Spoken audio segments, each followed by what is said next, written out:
جس وقت اسیران اہل حرم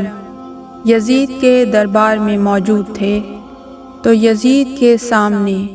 سونے کے تشت میں امام حسین علیہ السلام کا سر لا کر رکھا گیا۔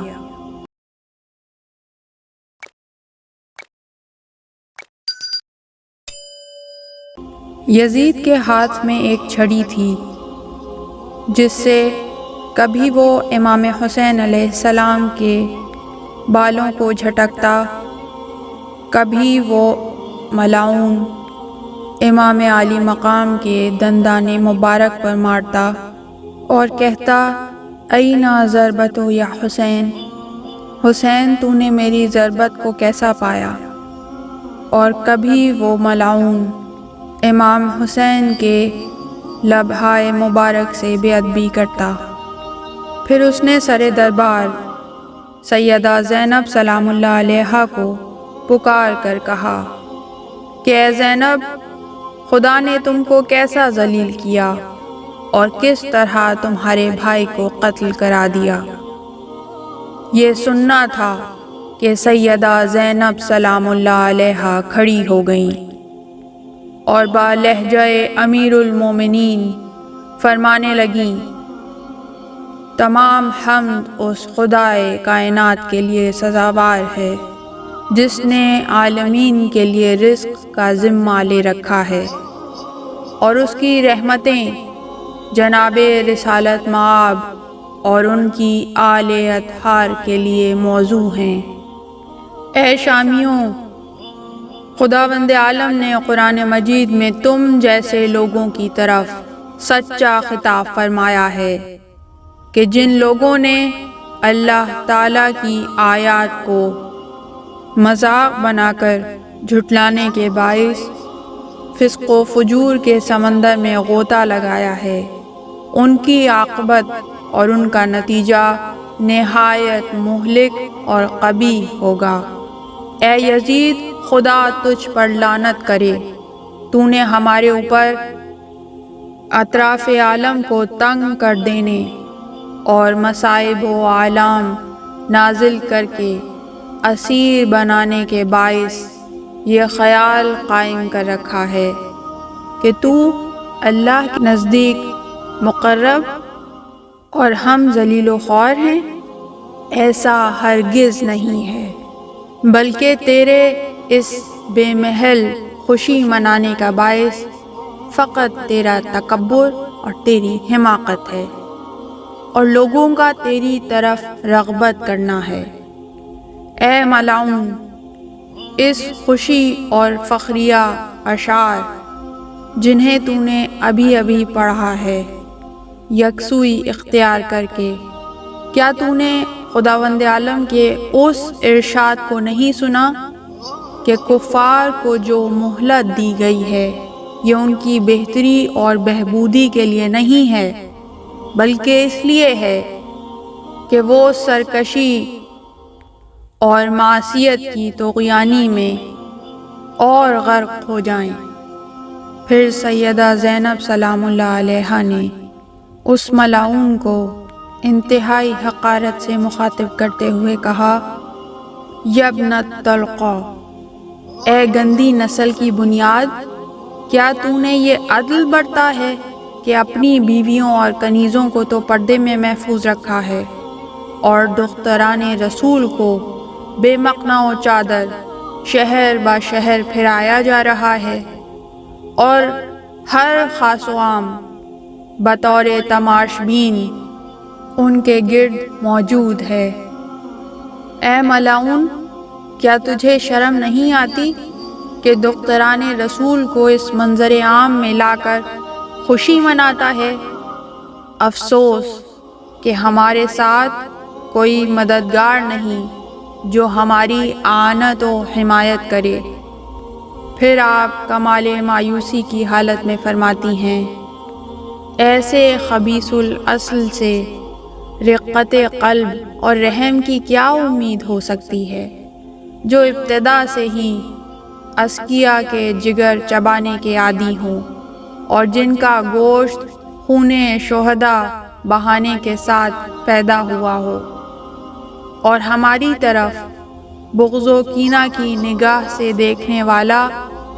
ہماری عداوت میں کیوں کوتاہی کر سکتا ہے؟ ہندا جگر خوارہ کے بیٹے، اے خبیث، تو یہ اشعار پڑھ کر یہ مطلب بیان کرتا ہے کہ اگر میرے گزشتہ آباء و اجداد موجود ہوتے تو میرے اس فعل پر مرحبا کے نعرے بلند کرتے ہوئے دعا دیتے کہ اے یزید، تیرے دونوں ہاتھ کبھی شل نہ ہو۔ حالانکہ اے خبیث، تو اس مقام پر چھڑی مار رہا ہے جہاں رسول بوسے دیتے ہوئے تھکتے نہ تھے۔ اے ملعون، تو کس طرح یہ نہ کہے، حالانکہ تو ایسا ظالم ہے کہ جس نے درد رسیدہ زخموں کو دوبارہ تراش دیا، ہمارے زخموں کو تازہ کر دیا، اور آل محمد جو نجوم عرش تھے ان کے خون بہانے کے باعث تو نے قبر میں لے جانے والے زخم ڈال دیے ہیں۔ اے ملعون، تو نے اپنے آباء و اجداد کو خوشی کے باعث پکارا ہے، یقیناً تو بھی ان کی طرح جہنم میں جا گزین ہوگا۔ اس وقت تو یہ خواہش کرے گا کہ دنیا میں میرے ہاتھ پاؤں شل ہوتے کہ کسی پر ظلم نہ کر سکتا، اور گونگا ہی ہوتا کہ کسی کو لسانی تکلیف نہ دیتا، اور جو کچھ دنیا میں کیا ہے نہ کیا ہوتا۔ پھر فرماتی ہیں، اللہم خذ بحقنا وانتقم من ظالمنا، خدایا ہمارے شہداء کا انتقام اور ہمارے حق کا بدلہ تیرے ذمے ہے۔ پھر فرماتی ہیں، اے ملعون، یاد رکھ یہ تو نے اپنے اوپر ظلم کیا ہے اور اپنے چمڑے اور گوشت کو ٹکڑے ٹکڑے کیا ہے، کیونکہ عنقریب تجھے اس کے بدلے سے دوچار ہونا پڑے گا، اور تو لازمی طور پر رسول اللہ کے سامنے ان جرموں کا حامل ہو کر پیش ہوگا۔ اور ہمارے جن اشخاص کو تو نے قتل کرایا ہے انہیں مردہ مت گمان کر، کیونکہ شہید ہمیشہ زندہ ہوتے ہیں، اور تجھ سے اس دن انتقام لیا جائے گا جس دن خدا کے سوا کسی کی حکومت نہ ہوگی، اور رسول اللہ تیرے مد مقابل ہوں گے، اور جبرائیل ان کے مددگار اور ناصر ہوں گے، اور تیرے مددگاروں کو بھی معلوم ہو جائے گا کہ ظالمین کی عافیت کیسی ہوتی ہے، اور کون سی جماعت نے فتح پائی اور کس جماعت کو شکست نصیب ہوئی۔ اور اے ملعون، تیرے ساتھ ہم کلامی کے سبب چاہے جتنے مصائب نازل کر دیے جائیں، میں تیری ذلت تباہ اور گمراہی کے اظہار سے باز نہیں آؤں گی، اور تیرے سامنے حق ضرور بیان کروں گی۔ ہاں، البتہ اتنا ضرور ہے کہ کثرت غم کے باعث آنسوؤں سے آنکھیں ڈبڈبا رہی ہیں اور جگر پاش پاش ہوتا جا رہا ہے۔ عجیب بات ہے کہ گروہ خداوندی کو گروہ شیطان نے بظاہر قتل کر دیا ہے، لیکن حقیقتاً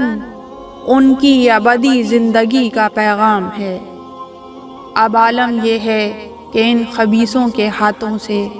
خون کے قطرات ٹپک رہے ہیں، اور شہداء کی نعشیں بے گور و کفن تپتے ہوئے ریگستانوں میں وحشی جانوروں کے سامنے پڑی ہیں۔ اے ملعون، آج تو نے ہمارے مردوں کو قتل کرنا اور ہمارے اموال کو لوٹنا اگرچہ غنیمت سمجھ رکھا ہے، لیکن عنقریب تجھے اس کے عوض عذاب کا مزہ چکھنا پڑے گا۔ ہمارا اللہ پر بھروسہ ہے، ہمارا ذکر خیر آخر تک رہے گا، اور تیرے عمل قبیح کی وجہ سے تجھ پر ہمیشہ لعنت ہوتی رہے گی۔ تیرا یہ لشکر اور تیری حکومت عنقریب ختم ہو جائے گی۔ حضرت زینب سلام اللہ علیہا کا خطبہ جاری ہی تھا کہ ایک مرتبہ یزید کی پشت کی جانب سے ایک در کا پردہ اٹھا اور ہندہ زوجہ یزید سر و پا برہنہ باہر نکل پڑی۔ یزید نے فوراً تخت سے اتر کر اس کے سر پر عبا ڈالی اور کہا کہ تو نے میری بڑی توہین کی کہ بے پردہ نکل آئی۔ اس نے کہا، اے یزید، وائے ہو تجھ پر کہ تجھے اپنی عزت کا اتنا خیال اور آل رسول کی عزت کا مطلقاً کوئی خیال نہیں ہے۔ ہمارا سلام ہو آل محمد پر، اللہم صلی علی محمد و آل محمد، ہزاروں کروڑوں درود و سلام۔ اس طرح کی مزید تحقیقی، علمی اور تاریخی ویڈیوز دیکھنے کے لیے چینل کو سبسکرائب کیجیے اور بیل آئیکن پہ کلک کیجیے۔ ویڈیو کو لائک کریں اور کامنٹس کے ذریعے بتائیے کہ آپ کو ویڈیو کیسی لگی۔ اگلی ویڈیو تک کے لیے خدا نگہدار۔